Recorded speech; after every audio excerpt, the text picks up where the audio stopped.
जहां एक तरफ युद्ध खत्म करने के बाद डोनाल्ड ट्रंप कह रहे हैं, तो वही दूसरी तरफ उनके ही युद्ध मंत्री पीट हेगसेथ वो ईरान को चेतावनी दे रहे हैं कि डील कर ले वरना हमला बहुत जोरदार होगा।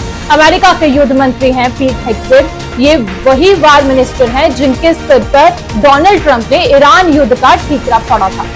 अमेरिका के राष्ट्रपति कह रहे हैं कि 2 से 3 हफ्ते की बात है, वापस लौट जाएंगे। जो हमने हासिल करना था वो हमने हासिल कर लिया है। लेकिन वॉर मिनिस्टर अब उनके कह रहे हैं कि डील कर लो वरना हमला जोरदार होगा। ये बड़ी खबर आपको बता रहे हैं, जहां एक तरफ डोनाल्ड ट्रंप ये कह रहे हैं कि युद्ध जो है वो खत्म कर देंगे, 2 से 3 हफ्ते की बात है, जो हमने हासिल करना था वो कर लिया।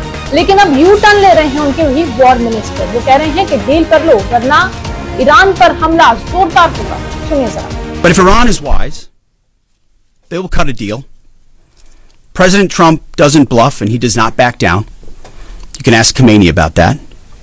The new Iranian regime should know that by now. This new regime, because regime change has occurred, should be wiser than the last. President Trump will make a deal he is willing, and the terms of the deal are known to them. If Iran is not willing, then the United States War Department will continue with even more intensity.